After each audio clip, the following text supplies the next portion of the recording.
Hello, everyone. Happy 2026. I've not been on here all year. I just wanted to come on and share a quick update. Thank you to everyone who's been checking in on us and just wondering how we've been doing. I know I took a little bit of a break, and it was so good just to be fully present and I was not on the computer, was not really on social media too much, just really tried to enjoy the holiday season as a family and be as present as possible. But we've got some new things coming up and just a prayer request. So I always say I'm going to make this a short update and then it gets longer, but we'll see. Hopefully this will just be a short update because I really don't have much.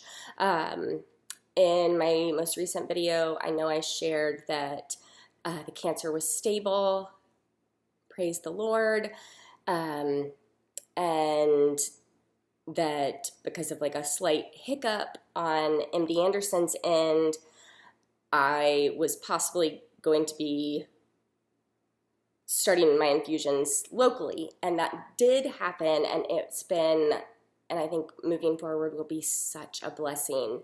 And it was a big frustration in the moment when I got a notification telling me I was supposed to come back to Houston in 3 weeks for an infusion when they had told me I could now wait 6 weeks. It was just a mix-up, and I was given the 3-week dose again instead of the 6-week dose of my immunotherapy. And I was like, I had just told baby girl that I was not leaving her again for a longer period of time. And so like we scrambled, and I reached out to my old infusion nurse here, and just she is so many wonderful things. And so she was able to get with my local oncologist that I had from back when I was doing all my treatments here before we decided to move to care at MD Anderson. And basically what is happening now, I met with my old oncologist, and he is overseeing my infusions. So I will do my infusions here locally of the Keytruda, and then I will go back to Houston for what they call restaging, which basically means doing my scans up there, my blood work. They do still do blood work here before my infusions to make sure that, like, physically I'm okay enough to take the infusion. But MD Anderson will be, like, doing the deep dive into my blood work, doing my MRIs, my CT scans, and, you know, restaging me, basically, seeing if my cancer is still stable, what it's doing. So that's where we're at, and we leave Saturday to go to Houston for that, to find out what is happening with my cancer. And we are going to go as a family. So Babe's going to go with me, and then Andalie's coming with us because just he was like, I really think you need to take her next time. And originally a friend of mine was going to go, and I was like, I can't do that. Her name's Jules, but I was like, I can't do that to Jules because she was originally coming to, you know, support me, to go into the doctor's appointments with me, so that I'm not alone, you know, getting news. And Babe was like, well, I've been thinking about going with you, especially since my oncologist has been on, my MD Anderson oncologist has been on paternity leave, and he is now back. And I'm looking forward to that as well, because I had one fill-in oncologist and another fill-in oncologist who didn't really know my full story. I mean, they were, you know, up to date on everything medically, but just, it's nice to have that personal connection with an ongoing oncologist. And so he was like, because you're going to be seeing him again, and we had this stable scan, you know, talking about what's next with, like, if it is stable again with the Keytruda, how long, just all of that. He's like, I've been thinking about coming with you, and it's been such a God thing. Like, they're coming, and then my brother-in-law happened to be going to work. He travels for work a lot, and he's going to be in Texas that same week. And so my sister-in-law and her kids are going to come up, and they're going to stay together, and then she'll be able to be there to watch Andalie so that Andrew can be with me when I go meet my oncologist. So it's just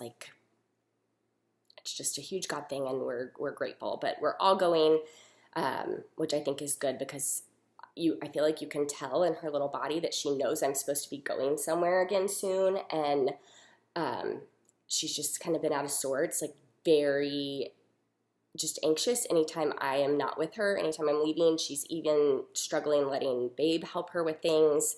And the other day I finally told her, I was like, we're going to Houston and you're going to go with Mommy, and Daddy's coming too. And you could just kind of, like, it was like her whole body like just kind of released. And it breaks my heart for her that like she holds that because of, all we're going through, and just something that even at 2, their little bodies understand in a way that like maybe even if they can't fully comprehend it. And so, yes, we're all going, and I think it's going to be good. She's going to get to stay in the hotel, which, that's always fun for a kid. They have a pool that's heated, because it's going to be 20 degrees in Houston when we go. So that'll be fun. But maybe we'll get snow flurries, and I'd be happy about that. But yes, so that's the medical update. But I would just welcome prayers, because the last few days I've been getting pretty anxious. I feel like, and I don't know if it's in my head, I don't know if it's the changes in the weather, because it's been colder here and the pressure's been rough, which has been like affecting my headaches, making them worse. But I can also feel like the left side of my face, like nostril now. Like it feels just kind of full in a way that like the flushes aren't rinsing it out. It just feels kind of reminiscent of the way my face felt before I was diagnosed. And so it's just been a little scary for my brain. And it's just been the last few days, so I'm hoping it's the change in weather.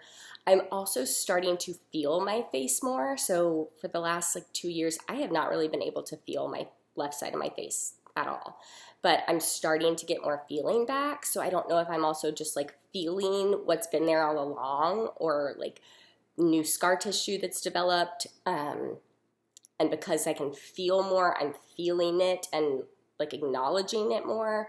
So I'm hoping that's all that's going on, and that there is not any more growth. I would really welcome prayers that these next scans just stay stable, and if anything, that what was there is shrinking, because we've been in this bubble since my last scan, and hearing that I didn't have to start chemo, and that I don't have to go back for 6 weeks, that I can do every 6 weeks for infusions now instead of every 3 weeks. And then we had Christmas, and it was wonderful.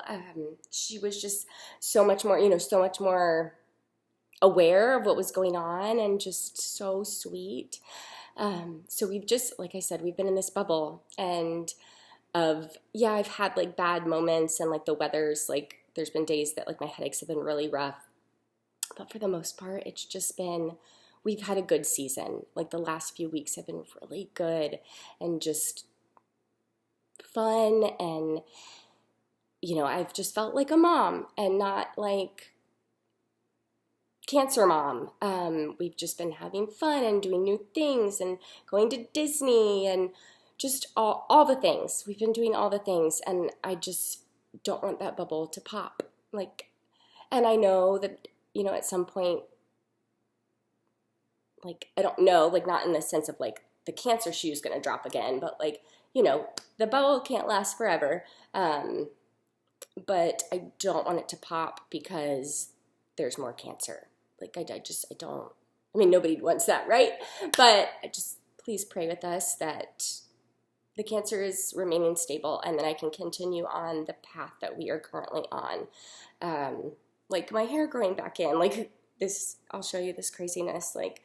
It's so full at the top because it got so thin. So it's still pretty thin at the bottom, and basically as it gets long enough, I'm just cutting the ends of it so that it continues to look fuller as it grows out. But I've been calling it a reverse mullet. It's, you know, party in the front because it's growing in, and I don't even know what it is in the back. It's just all kinds of things. But, you know, I want my hair to continue to grow, and I just want to, no, I want to not go back on chemo. And I am still taking the ivermectin. I had a lot of questions about that. So I am going to work on my protocol video next. I just didn't want to include it in this because I didn't want it to get, like, for the people who had all the questions, I didn't want it to get lost in the shuffle. So it probably won't go up today, but maybe tomorrow or Saturday I'll be able to go through it, edit it, make sure, well, I don't really edit my videos, but like make sure that I've got my protocol like well explained. I'll put all the links in there, but I am still taking the ivermectin. So these scans will really, I guess, show if that's doing anything, because when I had my last scans that showed the stability, I had only been taking the ivermectin and the Fenbin for 3 weeks. So they could have started to, you know, do what people are claiming it does, and that could be why there was stability. It could just be that my cancer finally stabilized out. The Keytruda finally started to, like, my body finally started to learn that you know, what the Keytruda was for. I don't know. I'm doing the ivermectin very lightly. Like, I'm following the protocol, but I am not giving up conventional care. It is a supplement to my care plan, and I'll explain that in the protocol video. But I am still doing that. I haven't had any side effects for those that are just curious and don't, you know, need to know the details. Yeah, I'm feeling good, and I just want to keep feeling good. I went to my first workout class, and it was me, and I think the person closest next to me in age was maybe 55, 60, and I could barely keep up with them.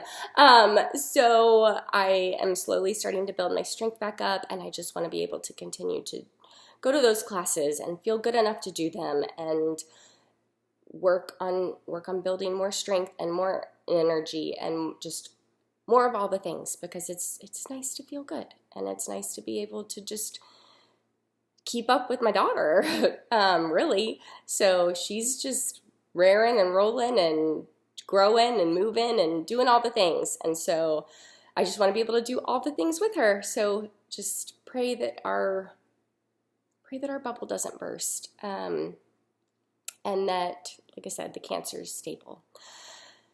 Stable or gone, or shrinking, or whatever, but just positive prayers and vibes, please, are very welcome. I hope you all had a wonderful Christmas and New Year's, Hanukkah, you know, whatever it is you celebrate this season. I hope that yours was wonderful, and I'm calling 2026 my stable year of joy. Joy has just been a prevalent word in my brain lately. I've been waking up saying, this is the day that the Lord has made. I will rejoice and be glad in it. And that's just been like a helpful mantra for me in the mornings. But also stability in just all things, but stability in cancer, stability in life, stable year of joy. Or joyful year of stability. I don't know, either one of the two. That's 2026, and I hope your 2026 is good to you, and that you're just feeling well. Thanks, everyone. Bye.